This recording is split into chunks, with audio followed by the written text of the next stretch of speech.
What's going on, everybody? My name is Havu, and this is the Havu Moto Vlog. Welcome. Today's video is going to be a little bit different. It's going to be purely opinion-based. Most of my videos are opinion-based. I'm not a very technical, hard and cold facts kind of person with these motorcycles. I really don't know much about motorcycles other than that I like riding them. I've owned a few, and I have about 10,000 miles butt in the seat time in the last 2 years of riding, and I've seen a lot of Northern California. I've been privileged to still be here making these videos and still be out there riding a motorcycle. So what we're going to do today is we're going to see how much fun you can have for under $6,000. If that's your budget and you want to go out and buy a brand new motorcycle, because the KLX300 Supermoto clocks in at $5,999, $6,000 MSRP. So I'm only looking at bikes that are less than $6,000 MSRP. Now there's quite a few more interesting options once you even get $400 above $6,000. So I mean, technically those bikes could be included because at that point, you're just paying a little bit more. But just for the sake of this video, $6,000 and under MSRP. And I went through all the kind of brands that I could think of, the mainstream brands of motorcycle manufacturers. So let's get into it. We're starting with Honda, right? Big Red, is that what they call Honda? So this is what you can get at Honda for under $6,000. And I don't mean to offend anybody. As I said, I don't know anything about technical specs. I haven't really even looked at the technical specs. I'm just seeing off the top of my head and based on my experience and what I've ridden, what I would think would be the most fun for me. As I said, I'm a downtown guy. I'm a city guy. I'm a around town guy, and I'm twisties on the weekends guy. And I want something that's light, easy to ride, and punchy down low, right? That's what I like. And I've really come to love this Supermoto. And I don't know. I think that moving forward, I'll just stick with Supermoto or even Dual Sport just because I love the platform so much. And I really like these light, easy to ride, comfortable bikes. So we're going to say no to the Rebel. The CBR 300R, it's going to be a sport bike. These sport bikes are interesting because they have big fuel tanks, fuel capacities. They're always like three gallons or more. And so they have a better range than like my 300 Supermoto, right? So that's very interesting. A lot of people are into the fully fared sport bike look, and for entry-level sport bikes, I mean, that's a solid option for you. But again, I'm done with sport bikes.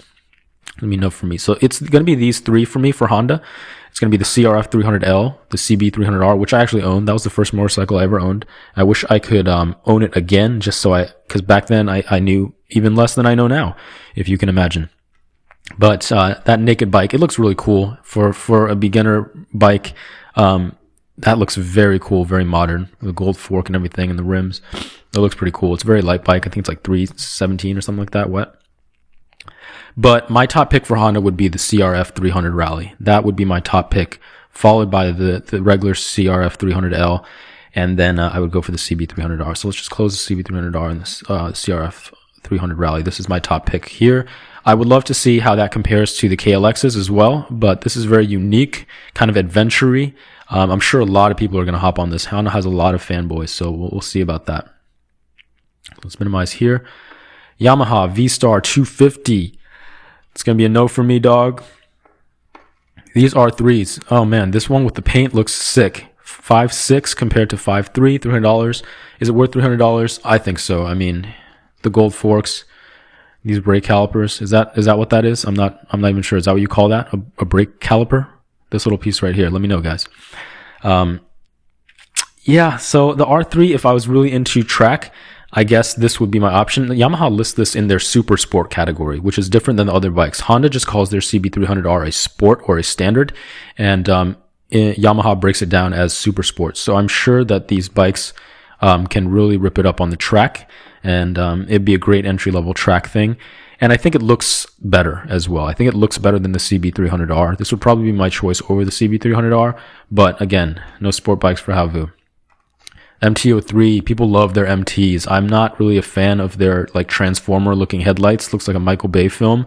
But overall, the body styles of the MTs are very nice. And they're always well-reviewed. And people make the MTs their own. And they really have such a huge following between the three. Or I'm not sure about the 3, but the 7 and the 9, I know a lot of people love those bikes. So I would take this over the R3 for sure. But again, man, so with Yamaha, yeah, this might be my top pick for Yamaha, guys, just because we're going into this here. And this WR250R, I just took the screenshot just to see it here because it's going away. They're discontinuing it for some reason. So it'd be interesting to see who the successor is, if any, for this motorcycle. But this seems to be like a legend of dual sport motorcycles. It's priced high, 6.7, which is going to be like almost $1,000 more than the KLX. I think it is legitimately $1,000 more than the KLX if you get the dual sport version. So interesting to see why they're taking it away. Also interesting why it's so much more expensive, and you get what you pay for. So if anybody knows that, let me know. Yami just did a video about the WR250R, and he raved about it. So I mean, I have no problem believing that is a solid king of kings when it comes to dual purpose bikes. But again, interesting. If anyone knows why they're taking it away, or if they have any plans to replace it with something, let me know. So honestly, this would be my first pick, but it doesn't count for the purposes of this video. It's too expensive. It's over $6,000. So would I take the MT03 or these guys? I don't know anything about this bike or this bike. This bike looks cool. It says TW on it. TW. Man, that looks really sick. TW200. Maybe a little low in terms of power. Does look super retro though for 4.7. For 4.7, I don't know. I think I'd rather take the MT03, but this would be my second choice from Yamaha right now for under $6,000. All right, thank you, Yamaha. Suzuki, the GSXS EX. I don't think there's any reason to buy this motorcycle, guys. If you're looking for a beginner sport bike, I mean, I'm sure a Ninja 400 is the same or cheaper than this even, and this is just a still 250. I don't know why they're still doing this. Suzuki is just like, how many of these do they really sell a year, I wonder? So that's gonna be a super no for me, dog. DR200S Suzuki Boulevard is gonna be a no for me. So it leaves us with these three. The Van 200 is gonna be my pick here. That's cute. That is a cute retro looking bike. Similar, it's probably a direct competitor to that Yamaha TW we just saw, but Van. My aunt's name is Van. I know many Vietnamese women named Van. It's a popular Vietnamese woman's name, except it's pronounced Vun. All right, it's more like a VUN, Vun. So if you ever meet a Vietnamese girl, cute Vietnamese girl, and her name is Van, you will score extra points with her, my friend, if you just pronounce her name correctly. It's Vun. All right, VUN when you see VAN for a Vietnamese girl. And I'm pretty sure if you see it, that has to be a Vietnamese name. It could be like maybe Hmong, I guess, maybe. But all right, little tangent there. This would be my pick from Suzuki for sure. The Van 200, and a name like that. Come on. All right, KTM. I'd take separate screenshots here. This is very confusing, guys. I'm sorry. The KTM RC390. I've had the RC390. Where are you at? Where are you at? There we are. It's like super polarizing design up front here. I think it's just straight up ugly. I had the 2017 model, but the body style is great, and then this frame looks sick. This is probably the best looking exhaust that you'll get on a beginner bike or a low displacement bike. It just looks so much better than those cans that they put on, the Japanese guys put on. It was very fun. Very fun. Just the riding position didn't make sense for me. If you're going to the track, it makes sense, but it was just too lean for me. And, I value comfort. And plus, I just got a sick deal on this bike. So I think I got it for $2,500, and I sold it for like $4,000. So that's why I had that. I'm glad I had that experience. But for me, it would definitely be the Duke 390 for sure from KTM. I probably wouldn't bother going with this new one that they're releasing, the 200. Let's just see if we can find the price on that. So the 200 is a $4,000 straight up, and this is $5,600. So just based on what I've heard from the Duke and how much fun I had on the RC, which is the same engine and probably similar, I would just not even regard the Duke 200. Although this probably makes sense for a lot of people, depending on what kind of riding you're going to be doing, and that's a very good value to probably get this kind of build quality for $4,000. But the Duke is going to be my pick for KTM, which leaves us with Kawasaki Big Green. Is that what they call Kawasaki? All right, so we have the 300 Supermoto. I love it. If I couldn't have the 300 Supermoto, I would definitely go for the KLX300. As far as these other KLXs, this is cool. as like a budget, very 230, something that you don't see from the other manufacturers. The KLX350, while tried and true, I just don't know if they're going to hang on to that. It's weird to me that these two exist at the same time. And usually when this happens, I think they generally will phase out this model for 5.4 versus getting the quote unquote updated one for 5.6, just $200 more. I mean, unless there's something that I'm missing, like the 250 has like some magical like parts or designs that the 3LX doesn't, I just wouldn't assume that many people would go for the 250 in 2021. So let me know if I'm absolutely wrong there. These would be my two for Kawasaki KLXs. Ninjas, like I said, I'm not into the sport bike thing, but these are very, very popular motorcycles. A lot of people love these motorcycles. This is the KRT edition. I think you just get paint scheme.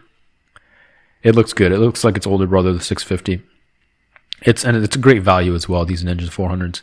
It's the naked version of that. I would take this over the Ninja, but again, with the dual sports and the supermotos in the lineup, I would pass this, for sure pass. This is interesting. We haven't seen anything like this, just like an adventure bike, Beginner 300. So, you know, if I were going to go for something like this, which I would see as appealing, I would probably want more power. Because if I'm doing low displacement, then I'll just stick to something like this or like this. So that's going to be a pass for me. So the KLXs from Kawasaki, and I would do the KTM 390 for sure from KTM. Also Husqvarna, we have that in a browser here. These two, I mean, check this out. For $5,100. That looks like a very premium, very Euro-y bike. And just around the city, that would look absolutely sick. For sure, that would turn heads. And I think that it's going to be similar. I feel like it would be similar to the KTMs in terms of just how they ride. I've heard good things about this from Yami Noob. Who's pronounced that? I'm not sure.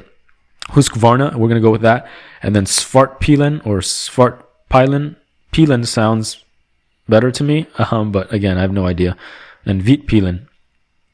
Between the Vit and the Svart, man. I think I'm a Svart guy for sure. I'd take the Svart. So this is gonna be very interesting to me up there. So the KTM 390 Duke and the Svartpilen, I would like those. And then the Honda would go for the Rally. Yeah. So out of probably for my top three, if I couldn't have the KLXs, let's assume that I can't do any of the Kawasaki's, I would go for the Rally from Honda. I would go for the Duke 390 Duke from KTM. The Yamaha MT03 probably wouldn't make my top three, so I'm probably going to disregard that.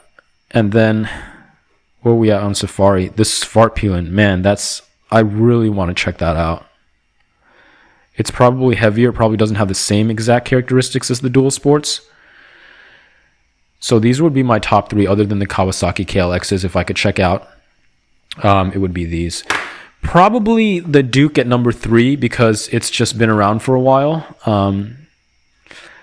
Man, these are interesting to me. These two bikes are very interesting to me. This would probably be my number 1. The Svartpilen 401, to check that out. Very, very interesting to me. This would be number 2, and this would be number 3. So, guys, what do you think?